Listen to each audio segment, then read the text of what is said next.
Hi, Mom. What are you doing today?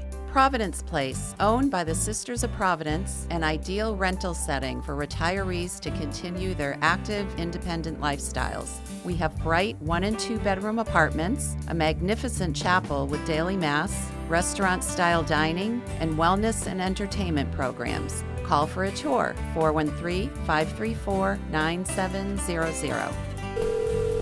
Mom, call me when you're not so busy. Coming up on this edition of Reel to Reel. A Washington, D.C. priest has been named the 10th Bishop of Springfield. I'm Carolee McGrath. I'll have the story coming up. It's been a century since Catholic journalism began here in Western Massachusetts. Steve Kiltonick takes a look back. And Dan Dumas is back with a look at the latest news from the Diocese of Springfield. These stories are coming your way next on Reel to Reel. Hello and welcome to Reel to Reel. Catholics woke up this past Wednesday morning to the exciting news that Pope Francis had named Washington, D.C. priest Father William Byrne to be the 10th Bishop of Springfield. The bishop-elect was introduced at a Wednesday morning press conference. Carolee McGrath has our story. On October 2nd this year, I received a call from Archbishop Christophe Pierre, which indeed is life-changing. Bishop-elect William Byrne stood humbly before television cameras and reporters as he was introduced as the 10th Bishop of the Diocese of Springfield, named by Pope Francis. The announcement was made by Archbishop Christophe Pierre, the U.S. Papal Nuncio. The bishop-elect joked how he almost didn't believe it when he got the call. October 2nd is the feast of the guardian angels. And I thought to myself, the Holy Father's naming me a bishop? My guardian angel must be asleep right now. Until I realized that guardian angels don't sleep. That's a theological point. So in fact, what I was receiving was a profound gift of not just being a bishop, but being a bishop here in Western Massachusetts.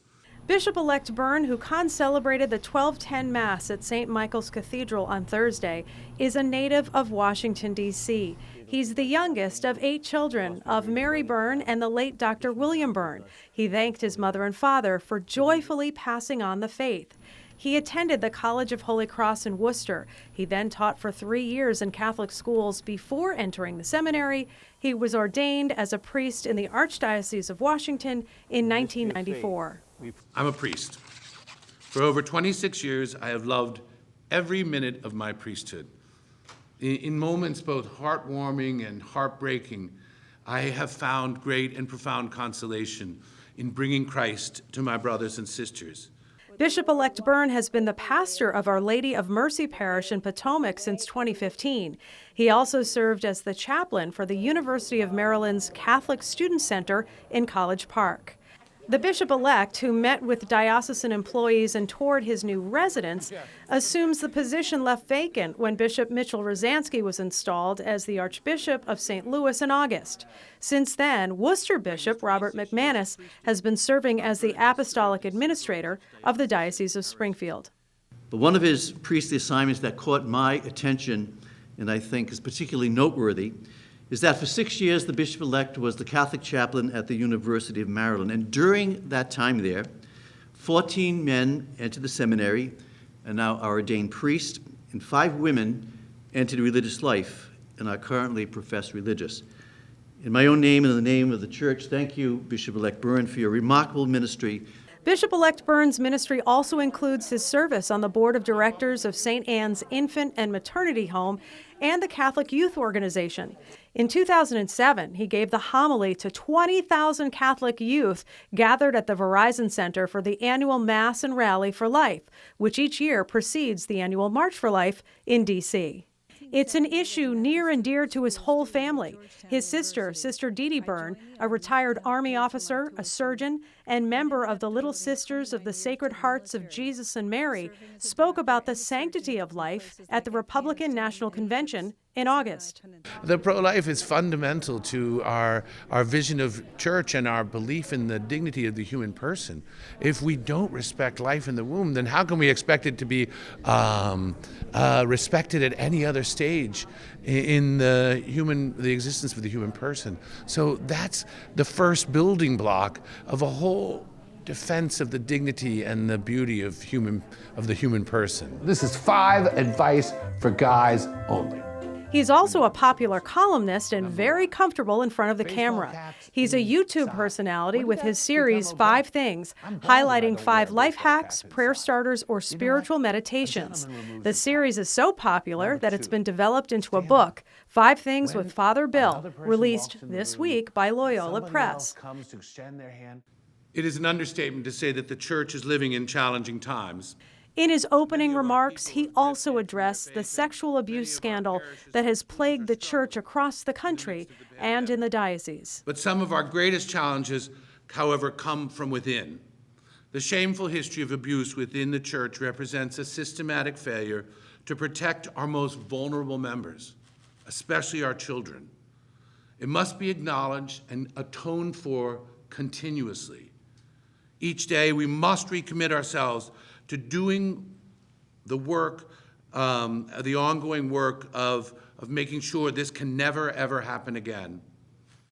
This announcement certainly has been a bright spot in what has been a very difficult time. First of all, you've had the coronavirus pandemic, which has caused suffering and isolation for months.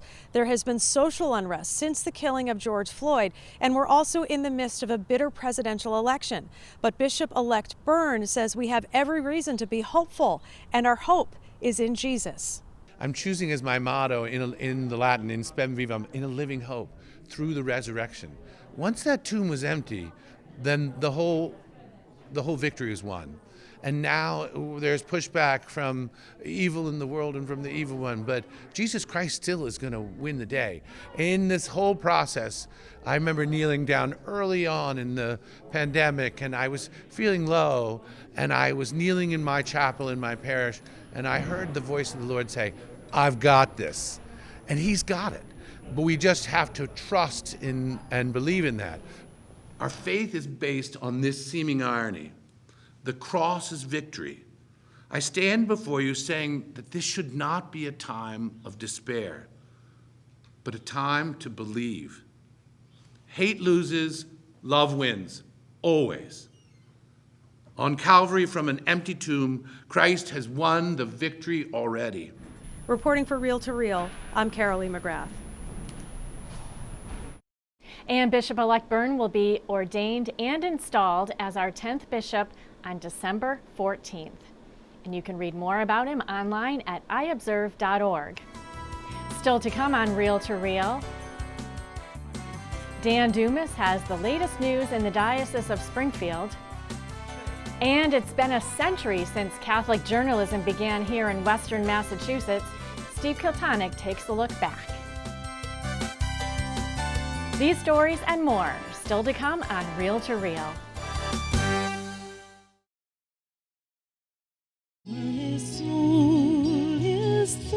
The Chalice of Salvation, your weekly spiritual connection. I'm Passionist Brother Terrence Scanlon, your Chalice host, inviting you to take time out of your busy day and join us Sunday morning. We welcome Bishop Robert McManus as our Mass presider and celebrate the 29th Sunday of Ordinary Time. The Chalice of Salvation, Sunday mornings at 10, right here on TV 22 News, and coming up next on Fox 23 WXXA.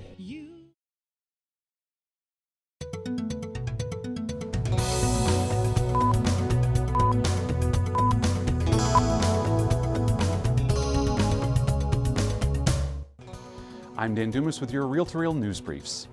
Life Chain, an annual pro-life event linking supporters in prayer and repentance, was held last weekend in Long Meadow. Participants gathered along Route 5 for a peaceful demonstration. David Martin has more. Approximately 100 people gathered to partake in the annual Long Meadow Life Chain, sponsored by Knights of Columbus St. Mary's Council 5406 and Pro-Life of Pioneer Valley. Event coordinator Amparo Moran, a parishioner at St. Mary Parish, was pleased with the turnout despite concerns of the COVID-19 pandemic. She believes the life chain demonstrates that abortion hurts everybody, including mothers who live with the pain and loss after the procedure. Seeing that some people are standing for the pro-life movement and they are able to stand up in public peacefully just to convey the message. And I think that many people get affected by that and maybe they change their minds. Pro-Life of Pioneer Valley board member James Brunel brought signs for people to post in their yards, advertising the 40 Days for Life. The International Prayer Campaign runs until November 1st. We want to see a world that's welcoming and supporting to children, where abortion is not only ended, it's not even thought of and needed.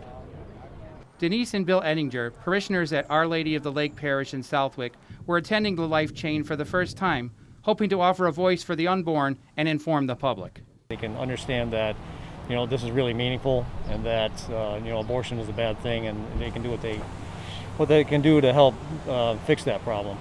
And if they see other people speaking up and speaking out, then maybe that will helpfully inspire them to do the same thing. Participants said the waves and honks of support from passers-by confirmed that the Life Chain's message was reaching people. In Longmeadow, I'm David Martin. Cross Catholic Outreach, founded in 2001, has provided more than $1 billion in aid to assist the poor in more than 30 countries. One of their programs brings a smile of joy to children and their families for Christmas. Nick Morganelli tells us what you can do in the next few weeks to participate. I was so excited about it because it's so put together so well. They give you the list and, what to do. And it was exciting to be able to do this for children in the world that, just don't experience a Christmas like our kids do. It may seem early for Christmas music, but for some, the gift-giving time is right now. I think the beauty of it is that you really can't put a price tag on the hope and the joy that you're going to be sending in these boxes. Box of Joy is a program that's run by Cross Catholic Outreach, an established missionary program in some of the poorest places around the world: Haiti, Dominican Republic, Nicaragua, Honduras. Catherine has been the project leader at her parish and tells us that we need to act now to give the gift of joy. Between October 24th and October 30th, pick up your empty gift box. Then you can follow the instructions. Everything's going to be inside the box. You can find an old shoe box. You can buy a plastic box that is about the same size as this gift box. Fill it with everything that you need, that you've purchased, and return it to us in our drop-off center. I'm going to pray for this project. I have been. And whoever gets the boxes that we fix, that, it will influence their lives. And we put some Christian things in there too, that they'll know about the Lord. So it was great. I would do it again. The deadline for registering your parish or group online is October 30th. Now is the time to definitely get started on this project. The deadline for returning boxes here to our drop-off center here at St. Elizabeth Parish is November 15th. That's the last day that you can return your boxes here, because then they are picked up and brought down to Florida for processing. If we can get other parishes that could do 20 or 30 boxes, that just makes such a world of difference. The website is very well done. Again, it has posters, it has graphics, all the things you would need to advertise it in your own parish. I think especially this year, when so many things are canceled, just remember that hope and joy are not canceled. We can send it in a box. Hope and joy, not canceled this year. Catherine offers to answer any questions you may have. You can contact her at 583-3467. Visit iobserve.org for a link to the Box of Joy information. Getting in the Christmas spirit early, I'm Nick Morganelli. And remember, you can always stay informed on all the latest news in the Catholic Church, locally and beyond, by logging on to iobserve.org. There you can read articles written by our Catholic communication staff, as well as view archived episodes of Real to Real. That's iobserve.org. I'm Dan Dumas, and those were your Real to Real news briefs. For the last century, through a variety of publications, the Springfield Diocese has informed parishioners with local, national, and international news that's been important to their lives and their Catholic faith. As this year marks the 100th anniversary of the publication's ministry, Steve Kiltonick traces its history in the diocese and explains how the printed word has evolved here over the years. It was November 1920, and Warren Harding had just been elected president in a landslide. In the midst of a celebration, the Springfield Diocese published its first official publication, the Catholic Mirror. A few months earlier, Springfield Bishop Thomas Bevan and Michael J. Shea, the editor of the Knights of Columbus's KC Mirror magazine, planned the new publication with a revised policy, aim, and purpose. The mission of the Mirror, according to Shea, was to appeal to all Catholics and to, quote, stimulate the interest of our people in Catholic activities, to spread Catholic truths, to help correct false and misleading opinions, and to present Catholic news in popular form. In that inaugural edition, which cost 10 cents, were editorials and articles on Irish independence, holy relics and baseball, a new group of young boys called the Holy Name Cadets, news about the local Knights of Columbus councils, and a tribute to Bishop Bevan, who passed away that October and never lived to see the first edition printed. A century later, the Diocesan Print Communications Ministry continues to thrive, and this year marks the 100th anniversary as the trusted source of information for Catholics of the Springfield Diocese. In an interview conducted at the residence of St. Michael's Cathedral, Fran Gagnon, a Springfield Diocese historian, said the Mirror exposed people to their faith and news which they couldn't find in the secular press, which often regarded Catholics negatively. The world had gotten smaller after the First World War. I mean, for starters, people were the sons and daughters of immigrants or granddaughters and grandsons of immigrants, but they began to all of a sudden see what it meant to be a citizen of the planet, and that things weren't just happening in their own backyard or in their own parish. During the Roaring '20s, the Mirror found a trusty ally in Bishop Thomas O'Leary, whom editor Shea called an unfailing friend of the Catholic press. It is in his era that the Catholic Mirror really became it became the voice of the church. O'Leary made it that. He really foresaw the need for communications through print. He was also concerned that people had become very casual about adherence to their faith, and he saw society as being very permissive. Appearing in the Catholic Mirror throughout the 20s and 30s were articles on various groups that were considered threats to Catholics. The Ku Klux Klan was extremely active, and their target in those days included, among other groups, Catholics. Another perceived threat was the spread of socialism, as evidenced by the unjust execution of Boston's immigrant socialists, Sacco and Vanzetti. The Mirror also championed the cause of the Catholic worker. The Catholic Church, universally, was definitely supportive of workers, Catholic workers and other workers, but there was the sanctity of the working man at that time. Many of those workers were immigrants and faced discrimination in the local mills at the hands of factory owners.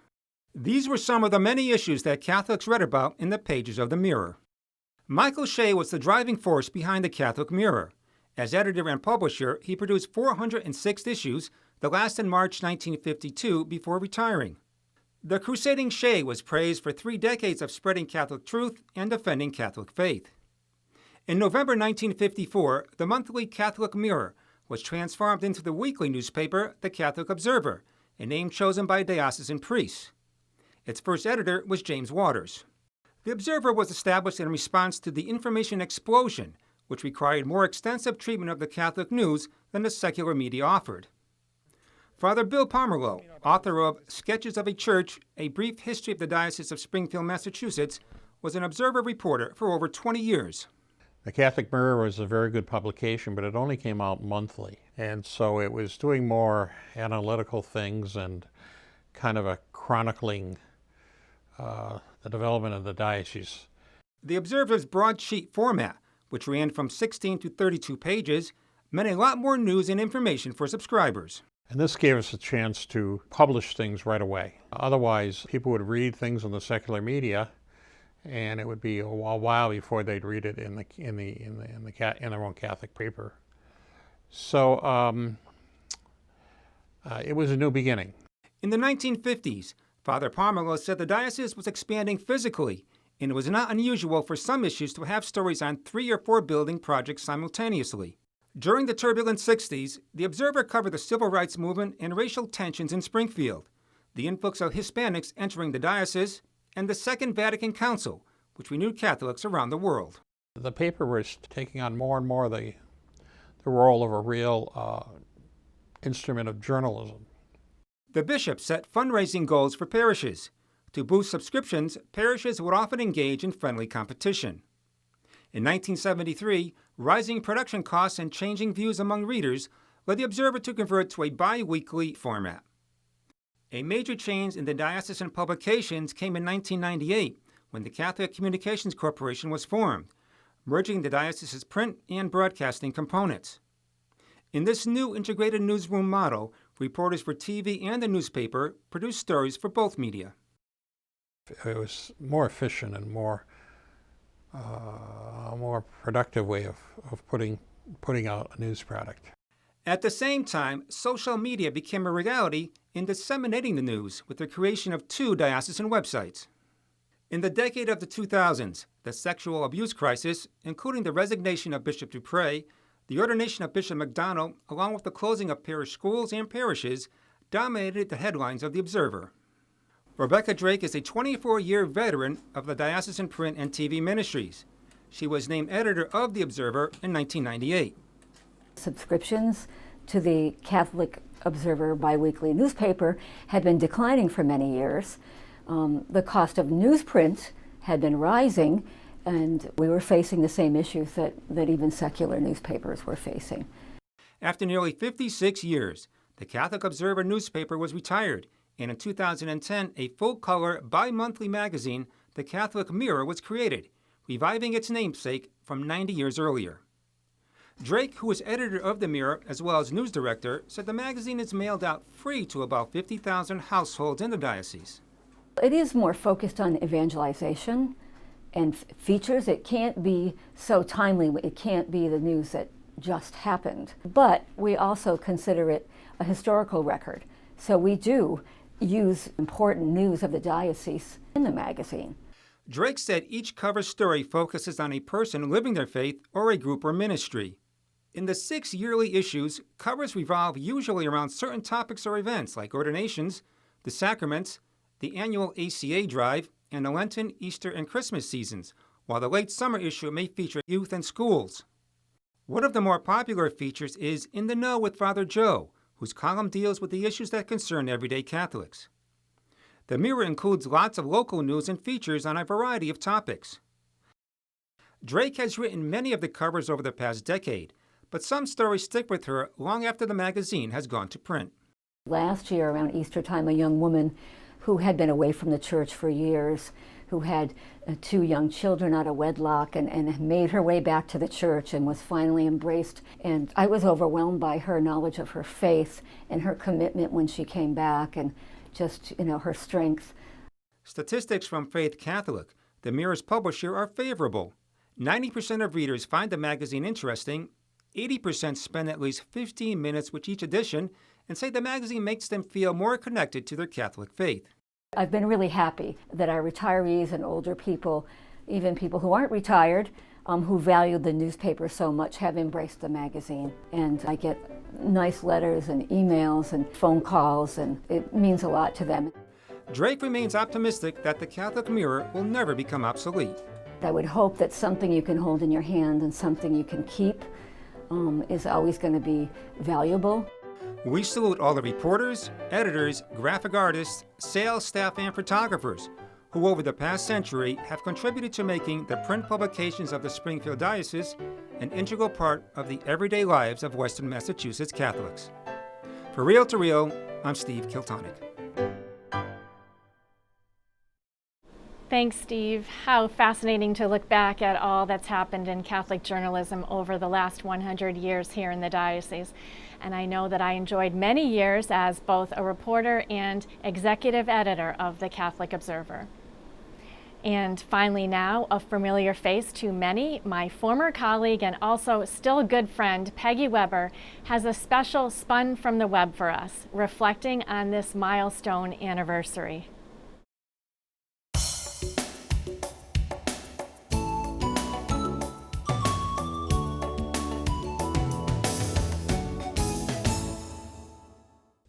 "100 years ago, when the original Catholic Mirror began, anti-Catholicism was widespread. Catholics were under attack from many groups, including the Ku Klux Klan. A church in Michigan opened in 1925, and 2 weeks later, a cross was burned in front of the church. In 1922, voters in Oregon passed a law aimed at eliminating Catholic schools. The Supreme Court ruled in 1925 that the law was unconstitutional. And in 1928, Al Smith was the first Catholic to run for president. Many distrusted his religion and said that he would take secret orders from the Pope. Catholics were misunderstood and sometimes feared. Communication was needed to explain the faith within and outside the church. The Diocese of Springfield saw that need a century ago, and with the help of the Knights of Columbus, published the first Catholic Mirror. In 1954, print communication transitioned to the Catholic Observer. It served the diocese with some changes until 2009, when the current Catholic Mirror was published.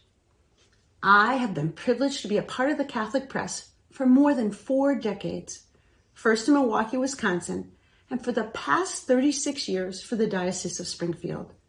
That means as we celebrate 100 years of print ministry, I have contributed to almost 40%. I remember when my first story came out in the Catholic Observer. I submitted it on my Smith Corona typewriter. It focused on places to meet and make a retreat in the diocese. Now, I recognize our diocese has a very impressive television ministry. It reaches so many people, and I see the value and power of images. And I do see the irony of using television as a way of celebrating print journalism. However, I am still a fan of the printed word. Words linger. They are there to be read and reread. They are there to be read aloud. They are there for further reflection and thought.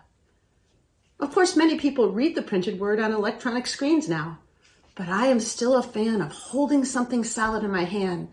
I like marking up the page or clipping it out, or underlining a thought. Words have power, and words that last enhance that power. I do not know what the future holds for print media. I trust that the good Lord has a plan for everything. But for now and for today, I join my colleagues in Catholic communication as we celebrate a century of reporters, editors, typesetters, proofreaders, photographers, graphic artists, and so many more who have used their talents to share the news about our Catholic faith. Happy anniversary. Thanks, Peggy, for sharing lots of great memories for sure. And we really miss you, Peggy, but we know you are enjoying your well-deserved retirement and time with your grandchildren. All of us at Catholic Communications want to express our thanks to all who have so generously donated to the annual Catholic Mirror collection in your parishes this month. Your donation helps put this Catholic magazine into the homes of all our faithful. And if you haven't done so already, please consider making your donation to your parish, and thank you in advance. And for this week, that's Real to Real. As always, to keep up with all of the latest news in the Catholic Church, both here in the Diocese of Springfield and around the world, check out our news and information site, iobserve.org. Also, you can like us on Facebook at Catholic Communications. And I will see you right back here next week for Real to Real, your window on the world around you. See you then. Real to Real is a production of the Catholic Communications Corporation, funded in part by the annual Catholic Appeal, and the support of you, our faithful viewers.